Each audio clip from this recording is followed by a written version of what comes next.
it's not going to change. So just about it and just keep reading and enjoy.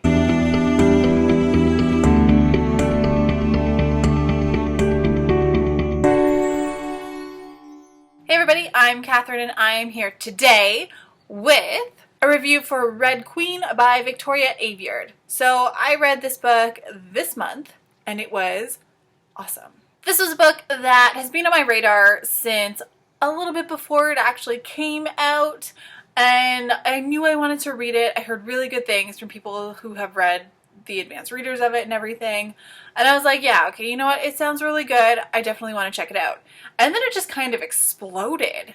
And then I was like, nah. I don't, nah.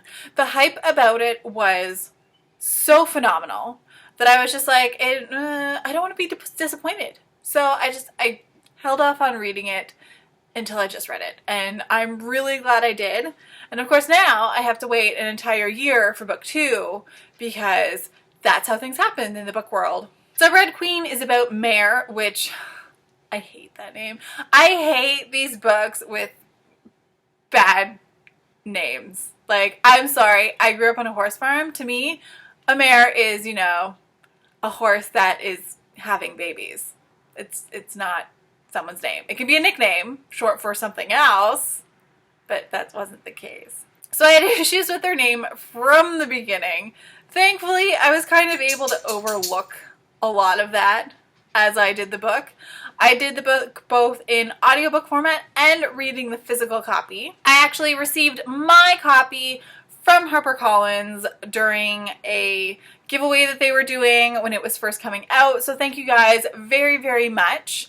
I really loved the fact that I got it for free.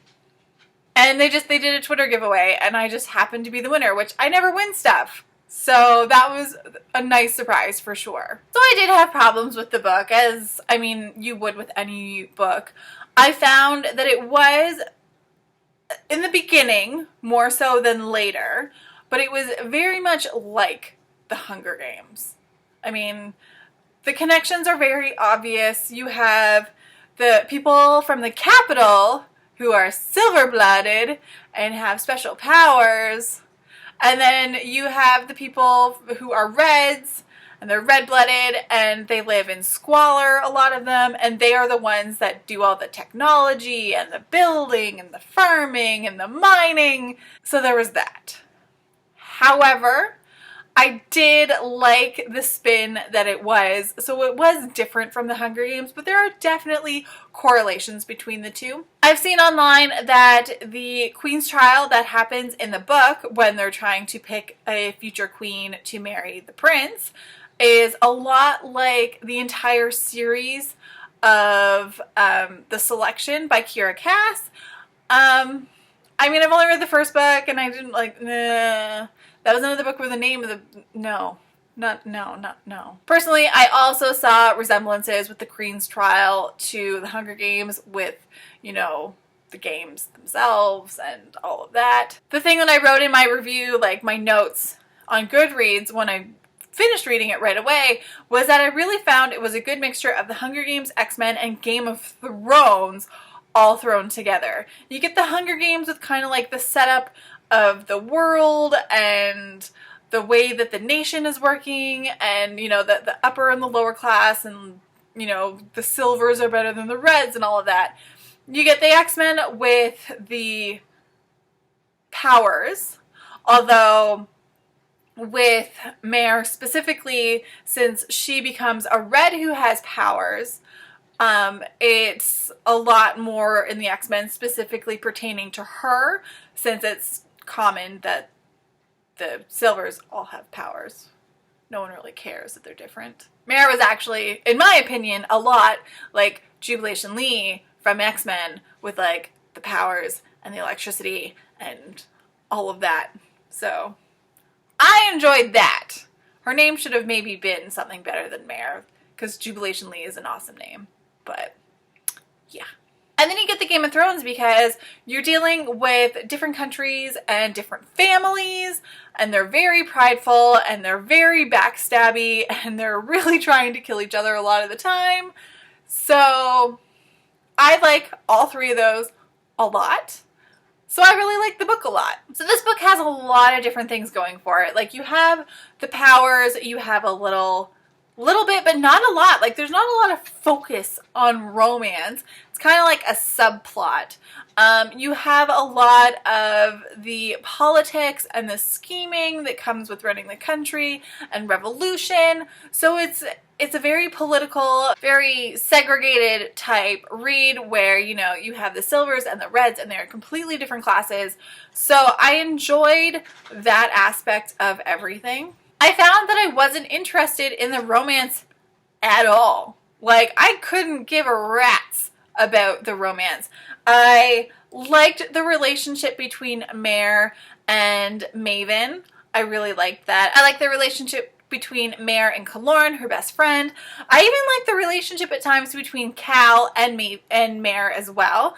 And the relationship that Maven had with Cal was very in depth. There was a lot of different things going on there. But I didn't want Mare to end up with either of the guys, like none of the three.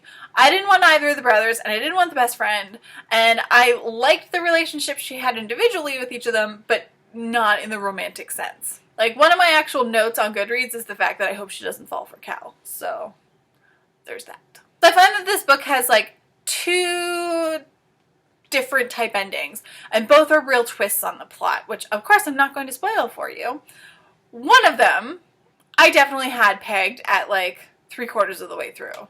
I'm like, okay, there's too much going on with this that it can't be the actual way that it is, so this has to happen. And I was right. I was very happy I was right, but I was right.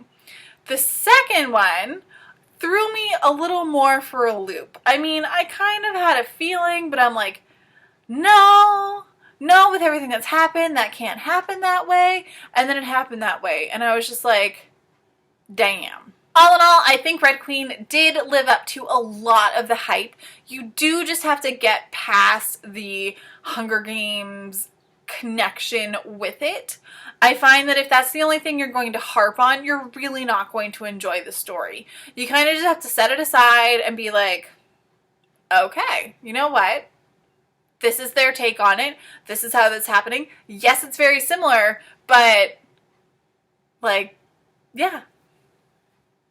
I think if you're a fan of like the high fantasy type adventure, dystopian with certain supernatural, paranormal, science fiction elements attached to it, you're going to really love this book. It is definitely one that I need the second book for right now, because the ending was quite the cliffhanger, which I don't like in books, which is why I usually wait for the whole trilogy to be out. But it is definitely going to be worth your read.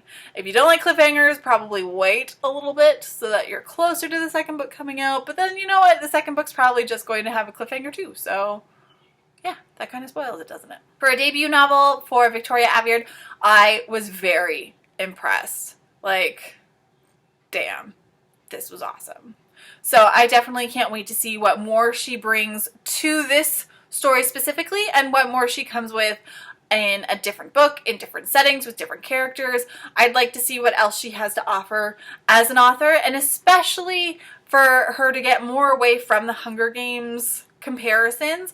I'd like to see how she's going to do things her own way. I whipped through this book. I had it on audio, and I was reading the actual book. The audio is awesome if you want a good audiobook to kind of like get into audiobooks with. The narrator was really good, and the story is just wonderful when it's being told to you. It just adds that extra dimension, as audiobooks usually do. So let me know down below if you have read this, if you liked it, and if you didn't like it, if you're kind of stuck on the hype and that's why you haven't read it, anything, just comment down below. It's all good. Also, if you guys haven't entered already, I am giving away a copy of Tonight the Streets Are Ours by Layla Sales on my channel here. You just have to go over to that video. I'll link it down below, and comment on the video and be a subscriber, and you do have to be in North America.